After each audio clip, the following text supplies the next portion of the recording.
Alors, j'ai déjà fait 5 vidéos sur le bleu de méthylène et dans les premières où j'expliquais ses différentes propriétés, j'ai évoqué ses nombreux bénéfices pour la peau. On va en reparler aujourd'hui, mais on va surtout parler de son action protectrice contre les UV. Ce que je vais vous partager aujourd'hui est issu d'une étude scientifique publiée dans la revue Nature. Je mets le lien comme d'habitude de l'étude en description sous la vidéo. On découvre dans cette étude que le bleu de méthylène pourrait remplacer les filtres solaires chimiques tout en offrant les bénéfices pour la peau que j'avais déjà évoqués dans ma première vidéo sur le bleu de méthylène. La raison de cette étude, c'est qu'il cherchait une alternative aux crèmes solaires classiques, une alternative qui serait sans danger pour les récifs coralliens. Alors on va commencer par les bases.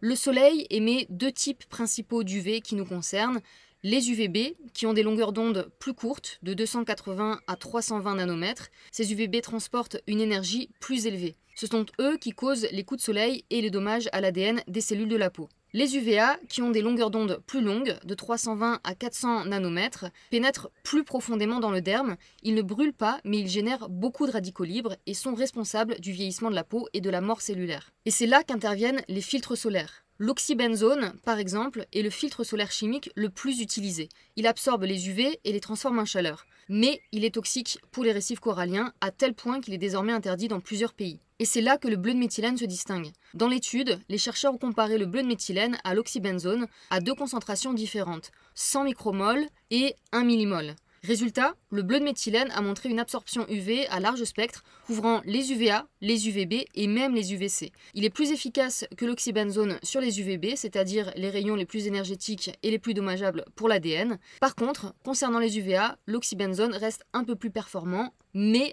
le bleu de méthylène fait bien plus que simplement absorber les UV. Il réduit les dommages à l'ADN causés par les UVB et il prévient la mort cellulaire des kératinocytes. Il stimule également les voies de réparation de l'ADN, ce qui répare les dégâts solaires au lieu de simplement les prévenir. Et c'est pas tout. Le bleu de méthylène est un antioxydant extrêmement puissant. Il surpasse des antioxydants puissants très connus comme le NAC, le N-acétylcystéine, ou encore la coenzyme Q10, dans sa capacité à neutraliser les radicaux libres. Il améliore l'hydratation de la peau, il stimule la production de collagène et d'élastine, il accélère la cicatrisation et il favorise la longévité cellulaire. Dans l'étude, ils ont aussi comparé le bleu de méthylène à la vitamine A et à la vitamine C, qui sont très utilisées dans les soins cosmétiques. Résultat, le bleu de méthylène augmente la prolifération cellulaire, comme la vitamine C. La vitamine A, elle, par contre, n'a eu aucun effet sur cette prolifération. Et ce qui est intéressant, c'est qu'ils ont observé que ensemble, bleu de méthylène plus vitamine C ont montré une action synergique, surtout sur les cellules de peau âgées. Le bleu de méthylène était aussi le seul à réduire systématiquement les radicaux libres mitochondriaux.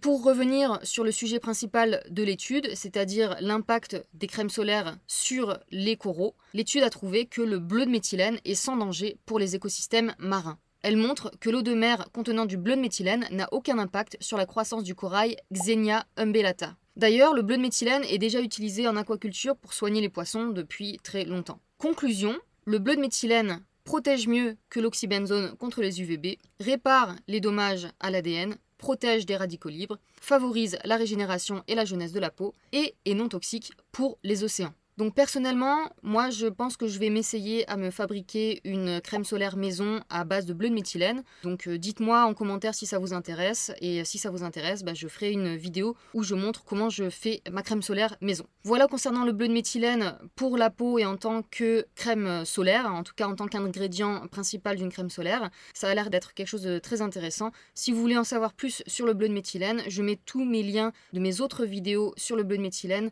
dans les commentaires sous cette vidéo. J'ai fait 5 autres vidéos sur le sujet du bleu de méthylène. Voilà, je vous vois dans la prochaine vidéo. À bientôt. Salut!